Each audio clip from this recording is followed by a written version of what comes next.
I'm sure you've heard many times that humans look for symmetry in faces, that beauty is synonymous with having features aligned with the center, with perfectly balanced proportions and distances. Well, I'm sorry to burst your bubble, but this is the real perfection of human beauty. What you're seeing here is directional symmetry, the result of processing hundreds of human faces and averaging the arrangement of their facial features. As you can see, there's a slight tendency toward the left side. In adults, it's pretty subtle, but the next time you see a baby, take a good look because it's much more noticeable in them.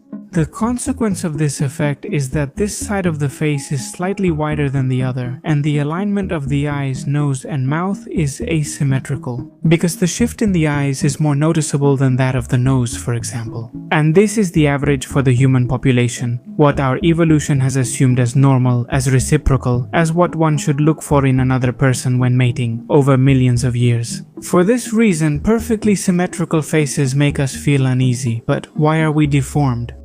Well, the explanation for this anomaly is very bizarre, and in fact it's one of the hottest debates currently in evolutionary biology. Because it's not just directional symmetry. If we go inside the head, the thinking organ is no exception. On one hand, there's the fact that the right hemisphere of the brain controls the left side of the body and vice versa. Yes, just as you heard. All the sensations and movement commands that happen on one side of the body are processed in the opposite side of the brain. This is making life unnecessarily complicated.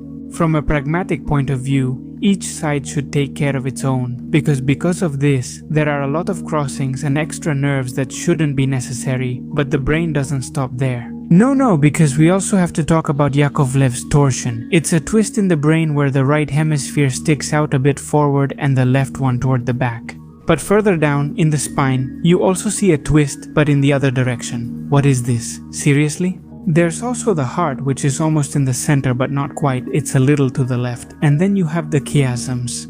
Nerves, like the ones from the eyes, instead of going directly to their corresponding area in the brain, cross over each other forming an X, as if they had been twisted. But then smell comes in and breaks all the rules. You know, smell is a fascinating sense. Let me explain why. It's the only sense that doesn't go directly through the thalamus, which is like the brain's central sensory processing station. All the other senses, sight, hearing, touch, taste, send their information first to the thalamus, and from there it's distributed to the corresponding cortical areas, but smell goes its own way.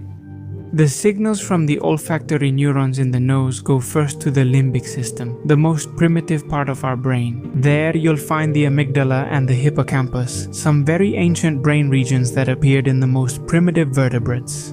It's where emotions, memories, and the most basic impulses are triggered, like fear, desire, pleasure, or anger. This is why smells evoke such intense and automatic memories and emotions in us, because they go straight to the primitive emotional brain. They make us experience sensations that are not very evolved, you could say, more typical of animals from hundreds of millions of years ago. Very much related to basic survival instinct. This also explains why smell is so hard to describe with words and to remember. It's because it doesn't go directly through the linguistic or rational areas. Think about the color red. Easy. Now play your favorite song in your head. Okay, simple. But now, think about the smell after it rains.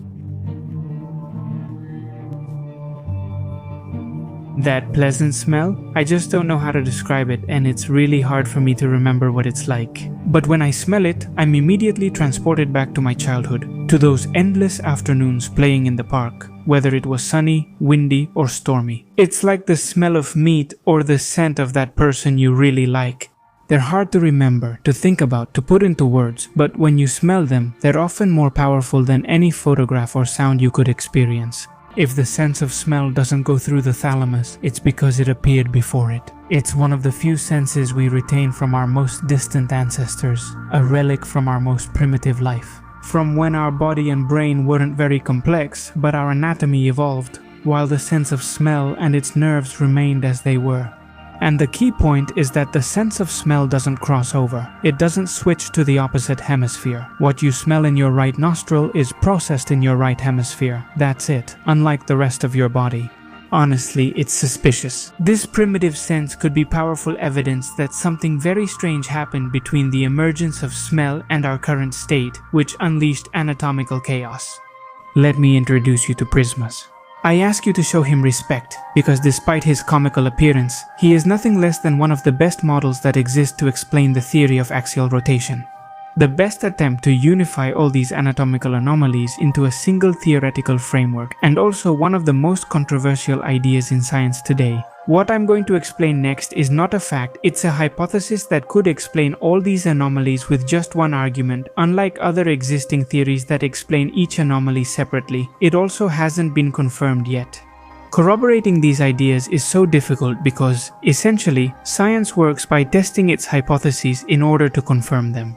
The problem with these theories is that, to test them, you would need an experiment that lasts billions of years and is the size of a planet. That's why, although it's not impossible, it will be much harder to get to the truth. Right now, the axial twist theory stands out above the others because it's the most elegant and easiest to understand. So let's go back to our friend Prismus.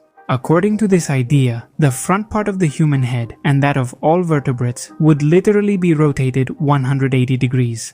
Yes, I've completely turned around compared to the rest of the body. All because at some point in our evolution, that region would have rotated due to a mutation, creating a twist in the body's axis that would have remained. This would have happened in some animal that didn't care about it, like aquatic proto-worm. Natural selection didn't eliminate it and, well, we had the bad luck of all descending from it. As we became more complex, the body had to make adjustments to compensate for this deformity. Because indeed, babies would be finishing compensating for a deformation caused by a worm from hundreds of millions of years ago.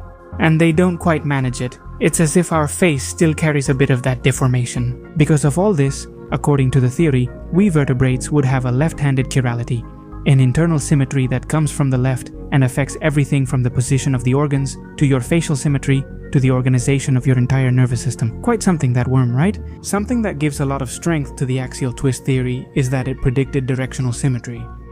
That is, first came the theory that predicted our faces had to be turned to the left, and later on, this was experimentally confirmed. It's not definitive proof by any means, but it certainly gives it some credit. That's how science works. Rarely do major discoveries happen overnight. It's more like a path of small steps toward empirical truth. That's why, probably in a few years, we'll be able to update this video with new knowledge. Until then, thank you very much for watching the video, and goodbye.